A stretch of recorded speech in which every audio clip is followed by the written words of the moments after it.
প্ৰধানমন্ত্ৰী আৱাস যোজনা চৰকাৰে BPL ঘৰৰ গুৰুত্বপূৰ্ণ আপডেট আহি গ'ল। এইটো আপডেট হ'ল যিসকলৰ জিঅ'টেক সম্পূৰ্ণ হৈ গৈছে, এতিয়ালৈকে চৰকাৰে ঘৰটো লাভ কৰা নাই, সেইসকলে কাৰণে কিন্তু আজি গুৰুত্বপূৰ্ণ আপডেট আহি গ'ল। এইটো আপডেট হ'ল যদি আপোনালোকৰ জিঅ'টেক হৈছে তেনেহ'লে কিন্তু আপোনালোকে ফাৰ্ষ্ট এপ্ৰুভ হোৱা লিষ্টটো চেক কৰিব লাগিব যে আপোনালোকৰ নামটো এপ্ৰুভ হৈছে নে হোৱা নাই। যদি আপোনালোকৰ নামটো এপ্ৰুভ হৈছে তেনেহ'লে কিন্তু আপোনালোকৰ একাউণ্টত অতি সোনকালে চৰকাৰী ঘৰৰ পইচাটো সোমাই যাব। আৰু যদি আপোনালোকৰ নামটো এপ্ৰুভ হোৱা নাই তেনেহ'লে কিন্তু আপোনালোকে চৰকাৰী ঘৰটো লাভ নকৰিব। কেনেকুৱাকৈ আপোনালোকে চৰকাৰী ঘৰৰ এপ্ৰুভ হোৱা লিষ্টটো চেক কৰিব চাই লওক। এতিয়া আপোনালোকে ফাৰ্ষ্ট এইটো অপশ্যনত আহিব লাগিব pmayc.nic.in।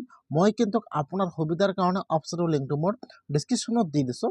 আপোনালোকে ডাইৰেক্ট ক্লিক কৰি ফাৰ্ষ্ট এইটো অপশ্যনত আহি যাব। হোৱাৰ পিছত ইয়াত চাব 2 নম্বৰত দিয়া থাকিব আৱাসব। এতিয়া আপোনালোকে এবাৰ আৱাসবৰ ওপৰত ক্লিক কৰিব। এতিয়া কিন্তু আপোনাৰ ওচৰত এইটো পেজ অপেন হৈ যাব এনেকুৱাকৈ। এতিয়া আপোনালোকে ৰিপৰ্টৰ ওপৰত ক্লিক কৰিব। ফাৰ্ষ্ট আৱাসব, তাৰপিছত ৰিপৰ্টৰ ওপৰত ক্লিক কৰিব। আপোনাৰ ওচৰত আৰু এটা পেজ আহি যাব এনেকুৱাকৈ। এতিয়া আপোনালোকে অলপমান তলত আহি যাব। ইয়াত চাব, ইয়াত কিন্তু বহুতো ছাৰ্ভিচ দিয়া থাকিব এনেকুৱাকৈ।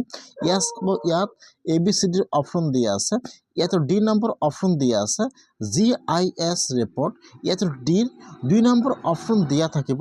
এতিয়া আপোনালোকে ডিৰ 2 নম্বৰ অপশ্যনটোৰ ওপৰত ক্লিক কৰিব। ইয়াত চাব, আপোনালোকে ভালকৈ চাই ল'ব। ইয়াত চাব D দিয়া আছে, ইয়াত ডিৰ 2 নম্বৰ অপশ্যন দিয়া আছে। আপোনালোকে সেইটো অপশ্যনৰ ওপৰত ক্লিক কৰিব।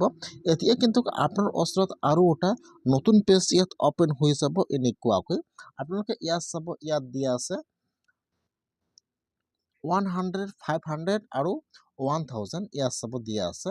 এতিয়া আপোনালোকে ইয়াৰ পৰা ইয়াত চাব দিয়া আছে অল ৰেকৰ্ড।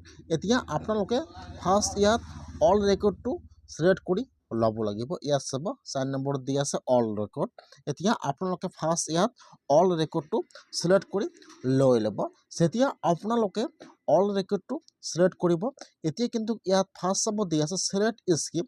চিলেক্টৰ ওপৰত ক্লিক কৰিব। ইয়াত স্কিমৰ নামবোৰ আহি যাব এনেকুৱাকৈ।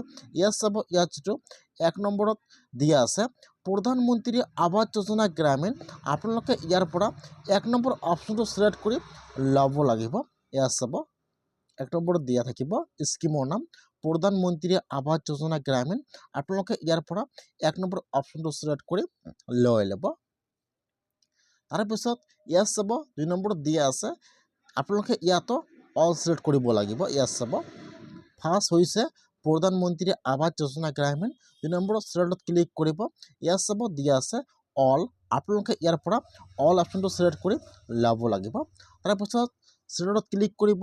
ইয়াত আহি যাব আপোনালোকৰ ষ্টেট নাম। এতিয়া আপোনালোকে ইয়াত চালে, ইয়াত যিটো আপোনালোকৰ ষ্টেট নাম হয়, আপোনালোকে ইয়াত আপোনাৰ ষ্টেট নামটো চিলেক্ট কৰি লৈ ল'ব। ষ্টেট নাম আসাম। তাৰপিছত চিলেক্টত ক্লিক কৰিব। ইয়াত আহি যাব আপোনালোকৰ ডিষ্ট্ৰিক্টৰ নাম।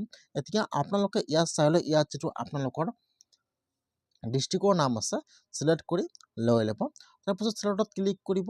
ইয়াত আহি যাব আপোনালোকৰ ব্লকৰ নাম। এতিয়া আপোনালোকে ইয়াত চালে, ইয়াত যিটো আপোনাৰ ব্লকৰ নাম হয় চিলেক্ট কৰি লৈ ল'ব।